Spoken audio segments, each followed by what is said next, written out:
আজ বঙ্গ সফরে আসছেন প্রধানমন্ত্রী মোদী। দুর্গাপুরে প্রধানমন্ত্রীর জোড়া কর্মসূচি রয়েছে। একাধিক প্রকল্পের শিলান্যাস উদ্বোধন করবেন প্রধানমন্ত্রী। নেহেরু স্টেডিয়ামে প্রথমে প্রশাসনিক সভা রয়েছে। প্রশাসনিক সভার পর জনসভা মোদীর। সভার আগেই মোদীর তোপ।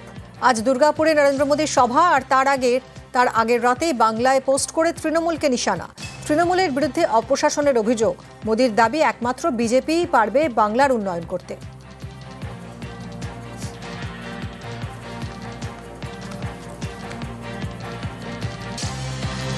একাধিক প্রকল্পের শিলান্যাস এবং উদ্বোধন করবেন আজ প্রধানমন্ত্রী। কি প্রকল্প শিলান্যাস করবেন তিনি এবং তার জন্য কতটা অর্থ বরাদ্দ রয়েছে আসুন নজর রাখি। বাঁকুড়া ও পুরুলিয়ায় সিটি গ্যাস ডিস্ট্রিবিউশন প্রকল্পের শিলান্যাস, খরচ ১৯৫০ কোটি টাকা।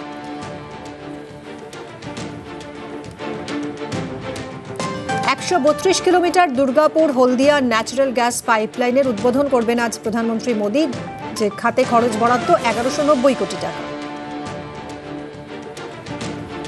দুর্গাপুর স্টিল প্ল্যান্ট ও রঘুনাথপুর থার্মাল পাওয়ার প্ল্যান্টের দূষণ নিরোধক ব্যবস্থার উদ্বোধন, খরচ ১৪৫৭ কোটি টাকা।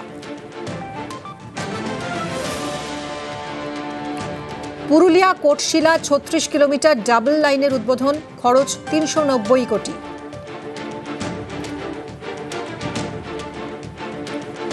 তপসি ও পাণ্ডবেশ্বরে দুটি রেল ওভারব্রিজের উদ্বোধন, খরচ ৩৮০ কোটি টাকা।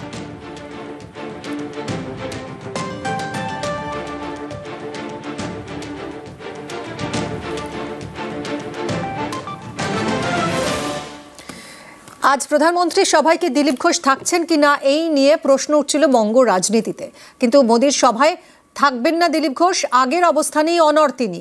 আজ মোদীর সভায় থাকছেন না দিলীপ। শ্রমিক জামানায় পুরনোদের গুরুত্ব বাড়ার আশ্বাসে কি তাহলে ধাক্কা? মোদীর সভায় দিলীপের না যাওয়ায় উঠছে প্রশ্ন।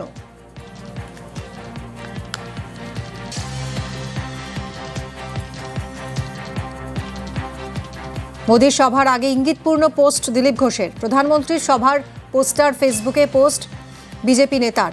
শেষ মুহূর্তে দিলীপের পোস্টে জল্পনা।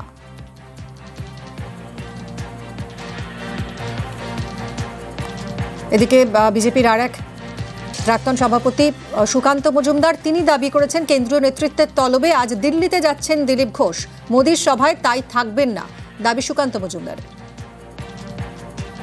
দিলীপ ঘোষ উনি বললেন যে আসছি, দর্শকের সঙ্গে বসবো, তারপরে শুনলাম উনি আসছেন না। আসল কারণ উনি কেন্দ্রীয় নেতৃত্বের ডাকে আগামীকাল দিল্লি যাচ্ছেন, আপনারা দেখতে পাবেন কালকে। তাহলে উনি মানে এরকম করে ধোঁয়াশা করে বললেন যাচ্ছি, দর্শকের সঙ্গে বসবো, এটার কারণটা সেটা তো আমি বলতে পারবো না।